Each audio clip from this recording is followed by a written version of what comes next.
गंगा जैसे नीचे उतरती है वैसे ही राम कथा भी नीचे उतरती है। अयोध्या राम कथा का हरिद्वार है, जनकपुर प्रयाग है और लंका ही राम कथा का अंतिम संगम गंगा सागर है। जैसे हरिद्वार में गंगा ऊपर से नीचे उतर आती है, उसी प्रकार अयोध्या में साक्षात ब्रह्म ही नीचे उतर आता है। जब भगवान का अवतार हुआ तो भगवान राम रोने लगे, सुनि बचन सुजाना रोदन ठाना।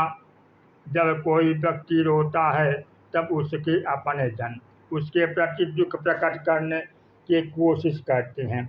इसलिए भक्त ने गोस्वामी तुलसीदास जी से पूछ दिया, महाराज जब श्री राम रो रहे हैं तो हम लोगों को भी उनके साथ सहानुभूति में आंसू बहाना चाहिए।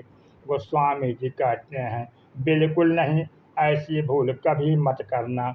अच्छा महाराज, तो फिर क्या करें? गोस्वामी जी कहते हैं, ये अवसर रोने का नहीं अपितु गाने का है।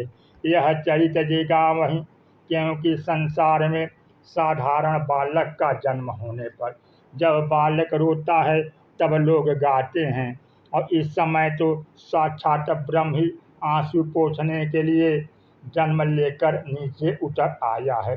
तो इससे बढ़कर गाने का और कौन सा अवसर हो सकता है? उस गाने का फल क्या होगा, इसे भी गोस्वामी जी स्पष्ट करते हुए बताते हैं।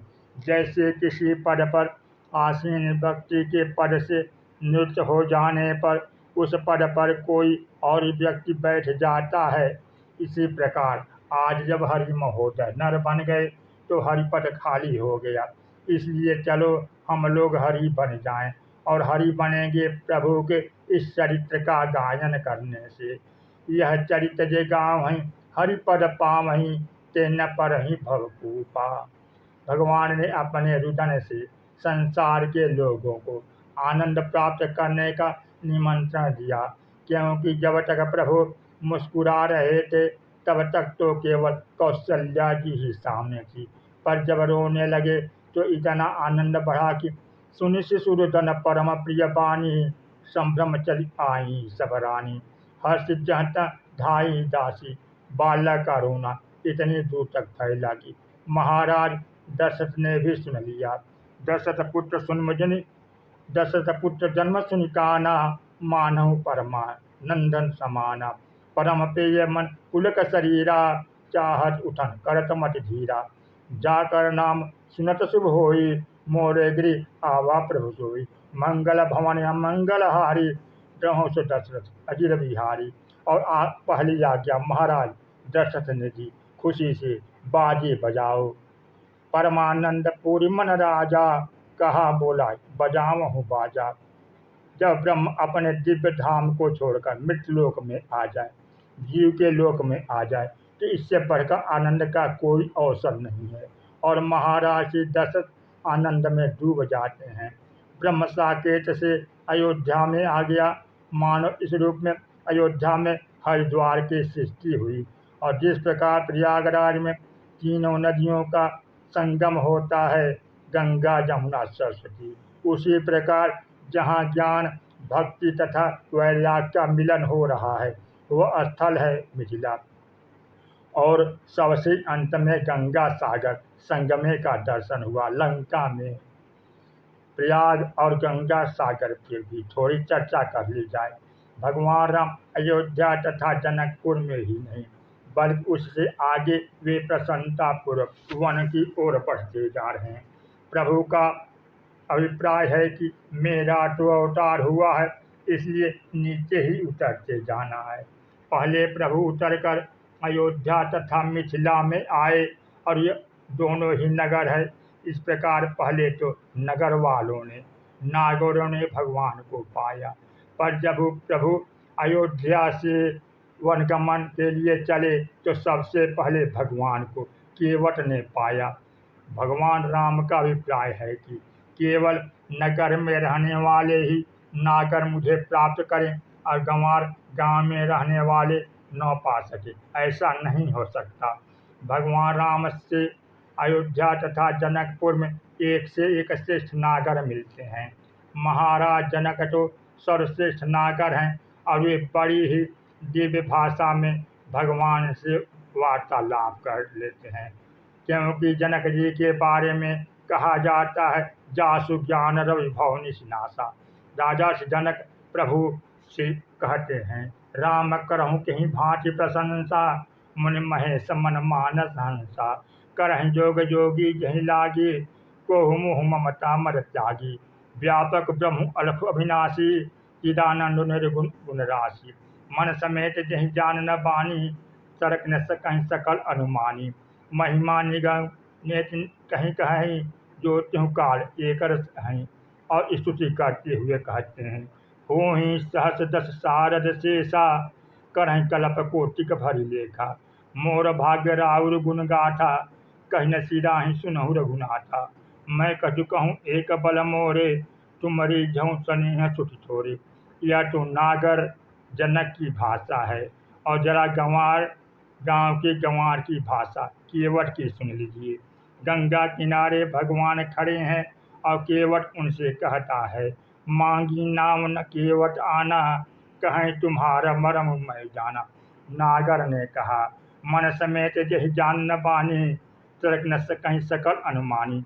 लेकिन गंवार केवट ने दावा किया कि महाराज, मैं आपको अच्छी तरह जानता हूँ। महाराज जनक कहते हैं कि कितना बड़ा मेरा भाग्य है कि आपने मुझे अपना लिया। और केवट कहता है कि अगर आप पार जाना चाहते हैं तो सीधे मुझसे कहिए कि मेरे चरण धो। हाँ, अगर नहीं जाना चाहते तो मुझे कोई जल्दी नहीं है। यह कौन सी भाषा है? गोस्वामी जी कहते हैं, सुन केवट के बन प्रेम लपेटे अटपटे, और किया क्या बोले बिहसे करुणा ऐ, चितई जान की लखन तना। श्री सीता जी और श्री लक्ष्मण जी को देखकर प्रभु बहुत जोर से हंसे। प्रभु के हंसने का अभिप्राय है कि अवतार का उद्देश्य अब पूरा हो रहा है, क्योंकि अभी तक तो केवल नागर ही मिला करते थे, पर अब गंवार भी हमारे मित्र हो गए। भगवान के प्रसन्न होने का सीधा सा अभिप्राय है कि जब गंगा नीचे उतरती है तो कुछ न कुछ मिट्टी उसमें अवश्य ही मिल जाती है। और माँ यदि धूल में सने बालक को उठा ले तो इसमें उन दोनों का वात्सल्य ही दिखाई देता है। केवट से मिलने के बाद भगवान राम वहाँ भी नहीं रुके। यद्यपि केवट ने प्रभु से यह प्रस्ताव किया था, आप व्यर्थ में ही इधर उधर जाने का कष्ट उठा रहे हैं, क्यों न यहीं कुटिया बनाकर निवास करें। पर भगवान राम आगे बढ़ जाते हैं और जहाँ गए वहाँ स्थान बड़ा अटपटा है। अगर हम किसी की निंदा करना चाहें तो उसे गंवार कहते हैं, पर गंवार से भी अधिक किसी को बुरा कहना चाहें तो उसे जंगली कह देते हैं। भगवान ने कहा, भाई गंवार तो मिल गए पर जंगली तो अभी मिले ही नहीं, या उनसे भी तो मिल लिया जाए। और इसके पश्चात कौन मिले? बोले, यह सुधिकोल की रात न पाई, हर से जन्म निधि घर आई। कंदमूल फल भरी भरी दोना, चले रंग जन लूटन सोना।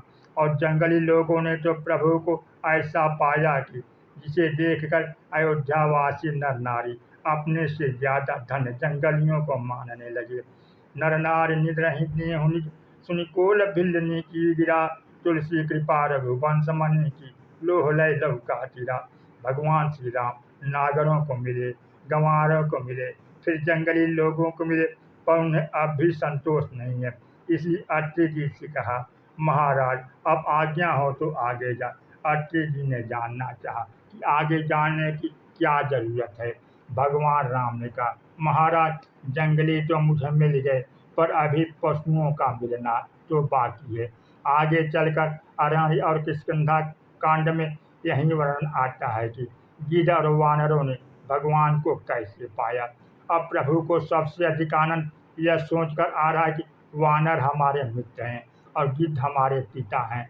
पर श्री राम अब भी आगे बढ़ते जा रहे हैं, क्योंकि अब उनसे मिलना है जिन्हें सबसे बुरा माना जाता है।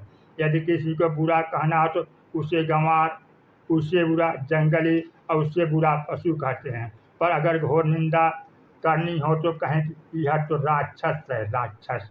प्रभु का अभिप्राय है कि अभी तो राक्षसों तक पहुंचना बाकी है, उनसे मिलना शेष है। गंगा सागर संगमे का दर्शन हमें तब होता है जब भगवान राम लंका में जाकर वहाँ के सभी राक्षसों को मुक्ति का अधिकारी बना देते हैं। विभीषण जैसे राक्षस तो मित्र बन गए, पर कुंभकर्ण आदि को भगवान मुक्ति दे दिए। इसलिए गोस्वामी जी कहते हैं कि खीजय पे मुक्ति दई, रीजे दिन ही लंक, अंधाधुंध दरबार है, तुलसी भजो निसंग। राक्षस